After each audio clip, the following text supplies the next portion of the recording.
Praise the Lord. जय मसीह की आप सभी को। हमारा प्रचार आप सुन रहे हैं और आशा करती हूँ कि आप अपने जीवनों में जो निराश थे, हताश थे, उदास थे, परमेश्वर के वचनों के द्वारा आपको रास्ते मिल रहे हैं। आपके जीवन में शांति, चैन और अमन आ रहा है। हमने पिछली बार सीखा था यिर्मयाह 29:11 से कि परमेश्वर के पास हमारे जीवन के लिए एक प्लानिंग है और एक क्या है, योजना है। तो आज हम उसको और देखेंगे कि परमेश्वर के पास हमारे लिए क्या प्लानिंग है, क्या योजना है। इफिसियों 1 अध्याय और उसके 1 में कहता है परमेश्वर का कलाम पौलुस की ओर से, जो परमेश्वर की इच्छा से यीशु मसीह का प्रेरित है। पौलुस कैसा था? पहले वो लोगों को सताता था, मारता था, कूटता था, परंतु अब वो परमेश्वर की इच्छा से यीशु मसीह का क्या है, प्रेरित है। तो पहले मैंने बताया मैं भी बहुत बुरी लड़की थी, मैं भी अच्छी नहीं थी, बट अब मैं परमेश्वर की इच्छा के अनुसार यीशु मसीह की क्या बन गई हूँ, प्रेरित बन गई हूँ। उन पवित्र और यीशु मसीह में विश्वासी लोगों के नाम जो इफिसुस में हैं। पौलुस ने यहाँ इफिसुस के लोगों को एक पत्र लिखा, लिख के क्या कहता है, हमारे पिता परमेश्वर और प्रभु यीशु मसीह की महिमा की ओर से तुम्हें कौन, हमको और आपको यीशु मसीह की ओर से महिमा का जो पिता है उसकी ओर से अनुग्रह और शांति मिलती रहे। हम पहले कैसे थे, अशांत थे, हमारे अंदर शांति नहीं थी, हम निराश थे, परेशान थे, अशांत थे, हम लड़ते झगड़ते ही रहते थे। पर जब हम प्रभु यीशु की महिमा के धन के पास आए तो हमें क्या मिला, अनुग्रह भी मिला और शांति भी मिली। अनुग्रह में हमको क्या मिला, बहुतायत का जीवन मिला।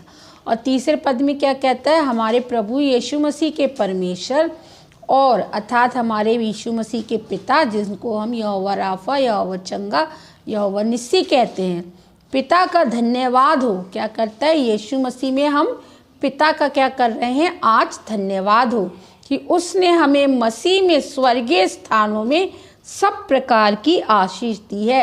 अर्थात प्रभु यीशु मसीह में हम सबको स्वर्गीय स्थानों में सब प्रकार की क्या दी है, आशीष दी हैगी। स्वर्ग में क्या है, यीशु मसीह है और यीशु मसीह के पास क्या है, सारी आशीषें हैं। तो वो कहता है स्वर्गीय स्थानों में सब प्रकार की आशीष दी है। और चौथे पद में कहता है, जैसा उसने हमें जगत की उत्पत्ति से पहले से उसमें चुन लिया है।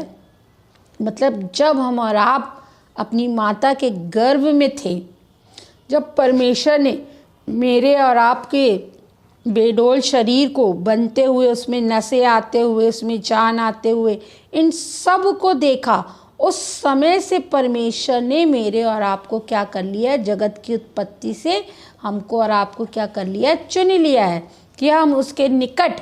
अब हम और आप जो उससे दूर थे, उसके पास नहीं आते थे, उसको जानते नहीं थे, उसको पहचानते नहीं थे, अब हमें निकट, अब हम उसके निकट हैं। अब मैं और आप उसके कैसे हैं, निकट है।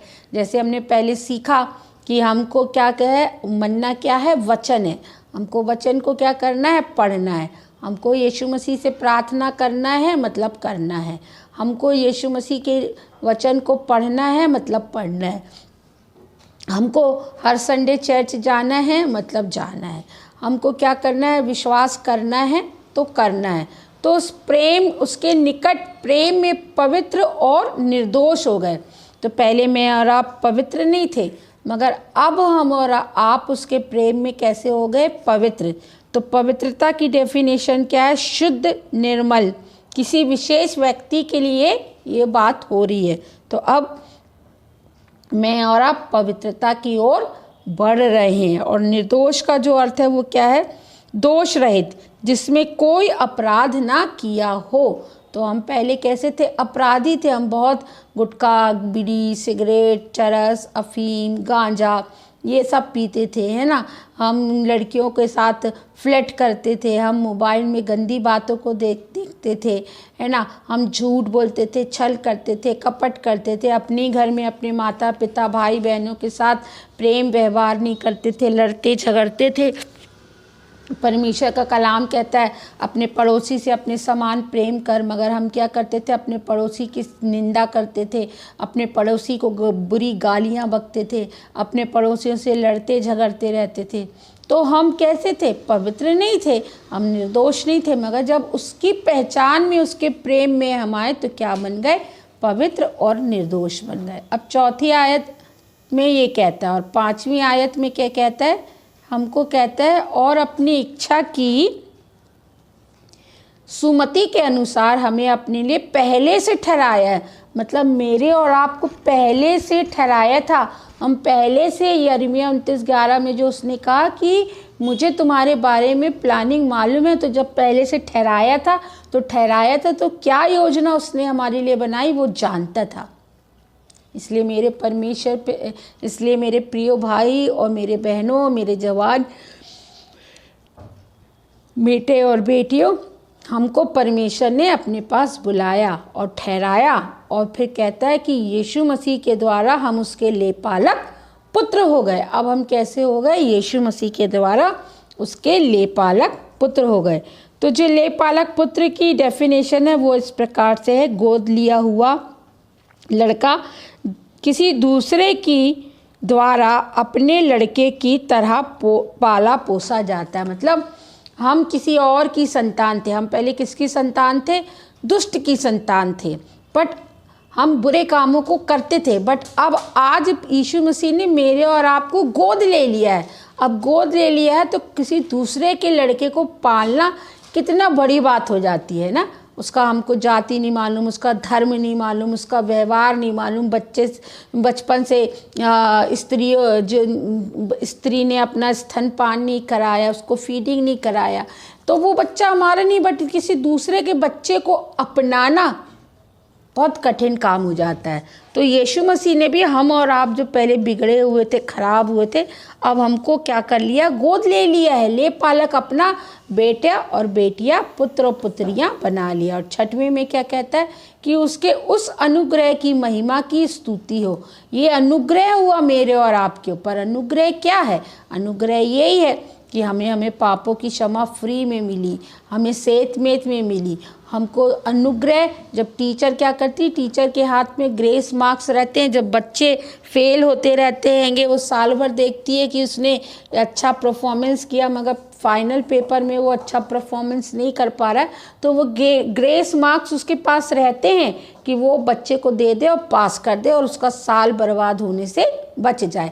ऐसे वो ही अनुग्रह मेरे और यीशु मसीह के, आपके और मेरे यीशु मसीह के पास है। उस अनुग्रह में आज उस महिमा की स्तुति हम इसलिए करते हैं कि हमारे और आपके ऊपर भी वो अनुग्रह हुआ यीशु मसीह के द्वारा कि आज हमारे ऊपर दंड की आज्ञा नहीं है। हमारा दंड जो था, हमें जो क्रूस उठाना था, आज वो प्रभु यीशु मसीह ने उठा लिया और मुझको और आपको उस दंड से आज़ाद कर दिया उस अनुग्रह के द्वारा। इसलिए इसकी महिमा के धन की हमको क्या करना है?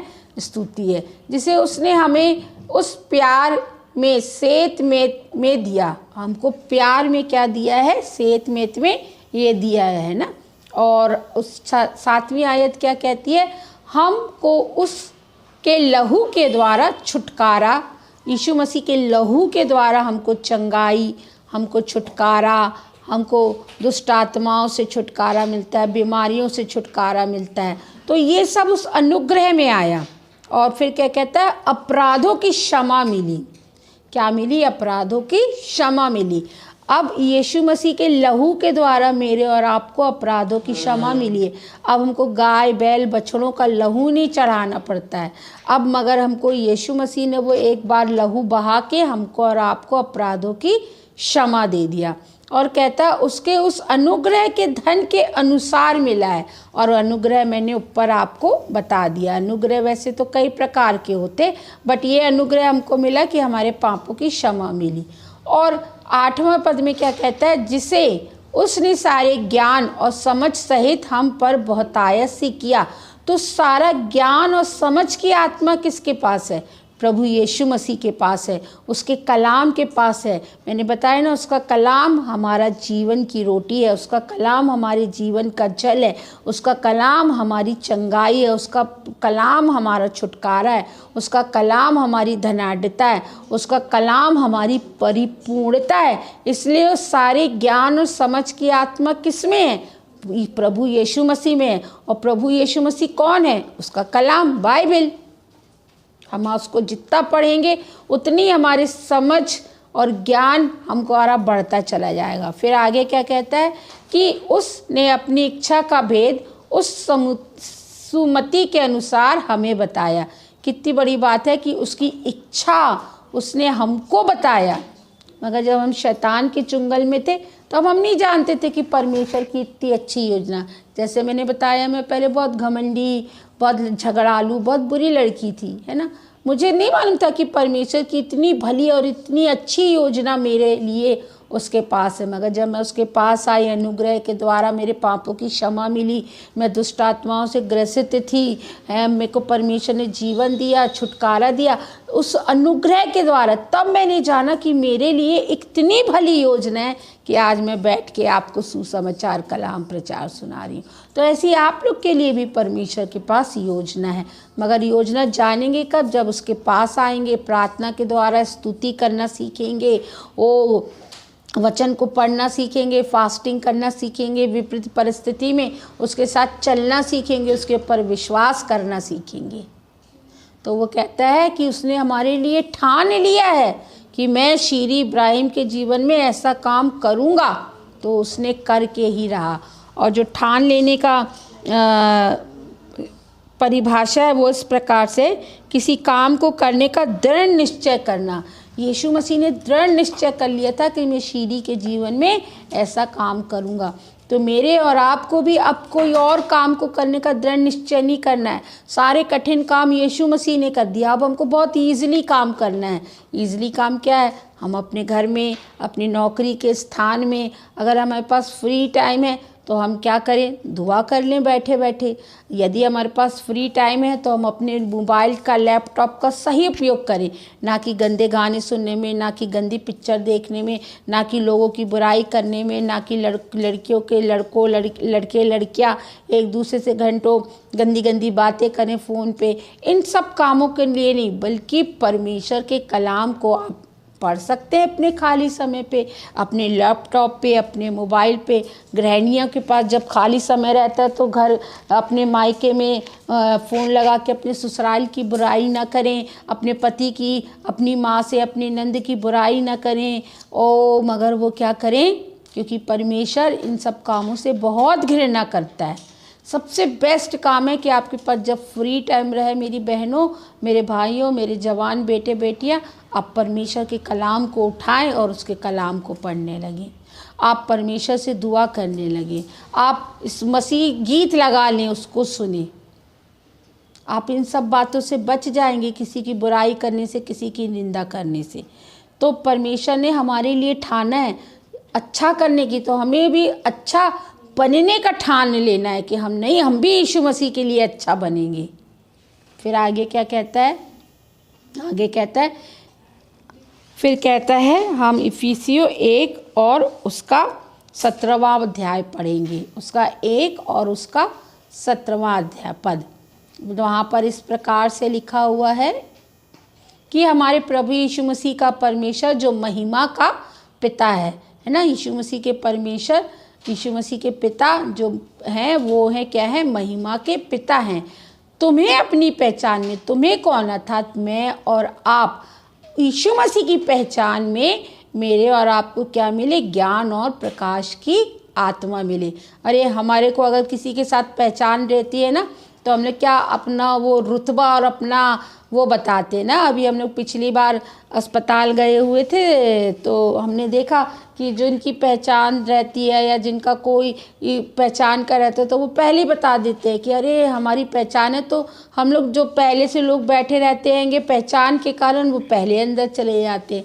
हम लोग बहुत देर से टिकट के लिए लाइन में खड़े हैं मगर पहचान है तो पहचान के कारण उनकी टिकट पहले कंफर्म हो जाती है। तो ऐसे हमको और आपको भी यीशु मसीह के साथ पहचान बनानी है और पहचान बनाने के लिए वही काम करना है, बाइबल को पढ़ना है, दुआ करना है, हमको स्तुति करना सीखना है, हमको फास्टिंग करना सीखना है, हर संडे चर्च जाना सीखना है। जितना आप इन चीज़ों के टाइमिंग को बढ़ाते जाएंगे उतना ज़्यादा पहचान आपकी यीशु मसीह के साथ होती चली जाएगी और जितना यीशु मसीह के साथ पहचान होती जाएगी उतना ही ये दुनिया आपको पहचानने लगेगी। जो आज हमको नहीं पहचानती, हमको नहीं जानती, हमारे चेहरे की कोई पहचान नहीं, हमको लोग तुच्छ जानते, मगर जब हम यीशु मसीह के साथ समय बिताने लगते हैं तो एक हमारी पहचान बन जाती है। और कहता है उस पहचान में हमको क्या मिलेगा? ज्ञान और प्रकाश का आत्मा देगा प्रभु, और ज्ञान और प्रकाश का आत्मा देगा। तो ज्ञान क्या है? तथ्यों के प्रति जागरूकता। जब आप बाइबल पढ़ेंगे तो आपके अंदर जागरूकता आएगी कि बाइबल में ऐसा क्यों लिखा है, किस लिए लिखा है, आप समझेंगे। फिर कहता है समझ के लिए क्या है? गहराई से जानना। आप यीशु मसीह को गहराई से जानने लगेंगे जब उसके कलाम को पढ़ेंगे, उस पर विश्वास रखेंगे, फास्टिंग करेंगे, आराधना करेंगे, तब उसको यीशु मसीह को आप गहराई से जानने लगेंगे। और ठान लेने का अर्थ क्या है? किसी काम को करने का दृढ़ निश्चय करना। तो प्रभु ने हमारे लिए जो ठाना था वो तो कर दिया, अब हमको बहुत ईजिली प्रोसेस करना है। और वो प्रोसेस मैंने आपको बता दिया। आप अपने घर में, अपने ऑफिस में, जहाँ भी हैं, आपको समय मिले आप बाइबल पढ़ने लगे, आप गीतों को सुनने लगे, आप क्या करें, प्रार्थना करने लगे मन ही मन में। तो ये हमको भी ठान लेना है। फिर क्या कहता है वो प्रकाश यानी प्रकाश का काम क्या है? चमकना। सूर्य जब निकलता है उसका कितना तेज प्रकाश रहता है कि हम दिन में सब कुछ साफ साफ देख सकते हैं। और शाइन, रात में हम देखते हैं अंधकार में तारे कैसे शाइन करते हैं, तो मैं और आप भी अंधकार में शाइन करने वाले क्या हैं? दिन में तो हम चमकते हैं और रात में क्या करते हैं? शाइन करते हैं, है ना। जब विपरीत परिस्थिति होती है, जब हम बीमार रहते हैं, जब हमारी नामधराई होती है, जब अपने घर में इज्जत मान सम्मान नहीं मिलता है, जब पति पत्नी को सम्मान नहीं देते हैं एक दूसरे को, जब पति पत्नी एक दूसरे से प्रेम नहीं करते हैं, आपस में छोटे बड़े जो हमारे रिश्ते हैं उनमें हम एक दूसरे को सम्मान नहीं दे पाते हैं, तो परमेश्वर का कलाम क्या कहता है कि उस जगह पे जब हम सुधर जाते हैं तो क्या करते हैं? शाइन करने का काम करते हैं। इन अंधकार के कामों के ऊपर अब हम शाइन करना शुरू करें जब हम प्रभु यीशु मसीह के पास आए। तो 18वें पद में क्या कहता है? और तुम्हारे मन की आंखें ज्योतिर्मय। अब हमारी मन की आंखें क्या होने लगी हैं? ज्योतिर्मय हो गई। अब हम पहचानने लगे कि ये काम हमारे लिए बुरा है, हमको नहीं करना है, ये काम हमारे लिए अच्छा है, इससे मेरा पिता यीशु मसीह खुश होगा, इसको मुझे करना है। फिर कहता है तुम जान लो कि उसके बुलाने से कैसी आशा होती है। तो उसके बुलाने से कैसी आशा होती है? हमको आनंद मिलता है, हमको उद्धार मिलता है, हमको चंगाई मिलती है, हमको शिफा मिलता है, हमारे जीवन में शांति आती है, हमारे जीवन में तसल्ली आती है। और एक आशा रहती है हमारे पास, दुनिया के सब लोग, मेरे प्रिय बेटे बेटियों, जवान भाई बहनों, मेरी माताओं, मेरी बहनों, हमको सब लोग छोड़ देते हैं, बट हमारे पास एक आशा रहती है। परमेश्वर का कलाम कहता है जगत के अंत तक देखो मैं तुम्हारे साथ हूँ। हमारे पास एक आशा है कि कोई भी हमें छोड़ दे, वो कोई भी हमें त्याग दे, मगर चाहे हम भूखे हों, चाहे हम नंगे हों, चाहे हमारी कोई सुंदरता ना हो, मगर फिर भी यीशु मसीह एक ऐसी आशा है जो हर परिस्थिति में हमारे साथ है और हम उसके ऊपर विश्वास रखते हैं। यीशु मसीह मेरी और आपकी आशा है। उसके बुलाने से हमको ये आशा मिली है। फिर कहता है और पवित्र लोगों में उसकी मीरास की महिमा का धन कैसा है। तो मीरास क्या होता है? मीरास कोई परमेश्वर की महिमा में बहुत धन है। Excuse me. परमेश्वर की महिमा में क्या है, बहुत सारा धन है। और उस धन को मैंने बताया चंगाई, छुटकारा, शांति, धीरज, तसल्ली, प्रेम, ये सब उसकी महिमा के धन हैं। ये सब उसकी महिमा का क्या है, धन है, जो कि सीमित नहीं, असीमित है। हम देखते हैं आज के संसार में लोगों को मल्टीपर्पस बीमारियां हो जाती हैं, मगर जब वो आप उस वचन को दृढ़ता से कहते रहते हैं, यीशु के कोड़े खाने से मैं चंगा, यीशु के कोड़े खाने से मैं चंगा हूँ, तो उस महिमा के धन में, असीमित महिमा के धन में मल्टीपर्पस बीमारियां हमको छोड़ के क्या होती हैं, चली जाती हैं। फिर परमेश्वर के ये मीरास क्या धन है, तो मीरास का जो धन है वो असीमित है। बैंक से हम सीमित पैसा निकाल सकते हैं, है ना। हमारे एटीएम कार्ड के एक दिन की एक लिमिट होती है, बट परमेश्वर अलिमिट है, उसकी कोई लिमिट नहीं है। फिर कहता है ये आध्यात्मिक बल ज़रूरतों को पूरा करने के लिए। आध्यात्मिक, तो आध्यात्मिक क्या है, बुरा से अच्छा बनना, कठोर से नम्र बनना। धीरजवंत नहीं है तो धीरजवंत बन जाते हैं हम। तो ये आध्यात्मिक धन है जो हमारी ज़रूरतों को पूरा करने के लिए, ये हमारी ज़रूरतें। परमेश्वर का कलाम कहता है पहले मेरे धर्म और मेरे राज की खोज करो तो सब वस्तुएं यूं ही तुम्हें मिल जाएंगी। तो जब आप आध्यात्मिक बातों की खोज करेंगे तो भौतिक वस्तुएं खुद ब खुद आपके पीछे दौड़ी चली आएंगी। आज हम देखते हैं आज कितनी महंगाई बढ़ गई है। आज हम देखते हैं घर में अगर 4 लोग हैंगे तो कम से कम 3 लोग कमाते हैं और एक जन बैठ के खाता है। उस पर भी हम रोते हैं कि हमारा पूरा नहीं हो पाता है। क्यों? क्योंकि हमने वो आध्यात्मिक खोज को नहीं किया है। हम अपना बल, अपनी शक्ति, अपना एफर्ट लगा रहे हैं। मगर जब आप आध्यात्मिक खोज करेंगे तो आप अपना बल, अपनी शक्ति, अपना सब कुछ यीशु मसीह के साथ जब लगाएंगे तो आपको संसार में उतनी मेहनत नहीं करना पड़ेगी। आइए मेरे प्रियो, जब मैं आपके लिए एक गीत को गाती हूँ तो आप अपना सब कुछ, आपके अंदर जो भी बातें बुरी हैं उन सब को यीशु मसीह को दे देना। यीशु को मैं सब कुछ देता, सब कुछ करता हूँ कुर्बान। हम अपना मैं, अपना घमंड, वो अपनी बीड़ी, दारू, सिगरेट, लड़ाई झगड़ा, वो गाली बकना, वो शरीर के ऐसे गंदे गंदे काम, मोबाइल में गंदी बातों को देखना, लैपटॉप पे गंदी पिक्चरों को देखना, वो अकेले कमरे में हम क्या करते हैं इन सब बातों को, दूसरों की वो बुराई करना, दूसरे के घरों में झांकना, इनका कैसे तरक्की हुई, इनके घर में क्या चल रहा है, इन सब बातों को आज हम प्रभु यीशु मसीह को दे देते हैं। हम सब का नाम ले ले के परमेश्वर हमको बुलाता है और कहता है आओ मेरे बेटे और बेटियाँ, आओ मेरे पास तुम्हारे लिए एक प्लानिंग है, मेरे पास तुम्हारे लिए एक प्लानिंग है। और उस प्लानिंग को देने के लिए हम सबको प्रभु यीशु मसीह बुलाता है। और उसकी प्लानिंग है कि हम सब नम्र बन जाए, हम सब दीन बन जाए, उसकी मीरास की उस धन को प्राप्त करें जो कि असीमित धन है। आइए मेरे बेटे बेटियां, आइए जवान भाई बहन, अपना समर्पण कर दें प्रभु यीशु मसीह के सामने। अपनी बीमारियों को, अपने कर्जे को, अपने नाम धराई को समर्पित कर दें सब कुछ। और आज यीशु की मीरास की महिमा का वो धन हमें और आप पालें। आज हम अपने यीशु की मीरास की महिमा का वो धन हमें और आप पालें। धन्यवाद पिता आपकी उपस्थिति के लिए। धन्यवाद पिता, धन्यवाद आपने अपने लोगों से बोला और बातें किया और प्रत्येक को छू के चंगाई दी, हम उसके लिए धन्यवाद देते हैं। प्रभु जी आप बढ़ जाएं और हम घट जाएं। और इस विनती को नासरत के राजा प्रभु यीशु मसीह के नाम से मांगते हैं और कलीसिया कहती है आमीन, आमीन और आमीन।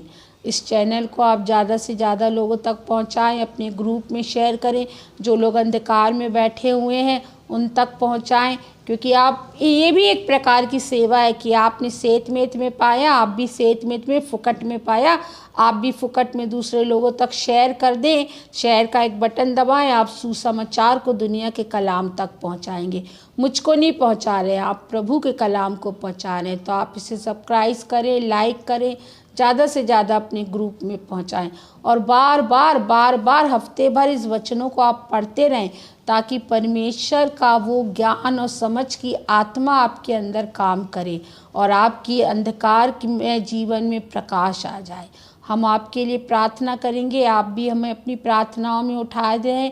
आप कमेंट बॉक्स में जाके अपनी प्रार्थनाओं के निवेदन हमारे को लिख सकते हैं, ताकि हम सब एक दूसरे के लिए प्रार्थना करते रहें, क्योंकि पौलुस कहता है कि निरंतर अपनी प्रार्थनाओं में उन कमज़ोर और दुर्बल और निर्बल लोगों को उठाए चलो। तो हम अपनी प्रार्थना में सबको उठाए लिए चलें। ऐसी आपसे निवेदन और ऐसी विनती, आप कमेंट बॉक्स में अपनी प्रार्थना निवेदनों को लिख सकते हैं और हम आपके लिए प्रार्थना करेंगे और आप भी हमारे लिए प्रार्थना करते रहें जब तक यीशु मसीह नहीं आता। जय मसीह की आप सभी को।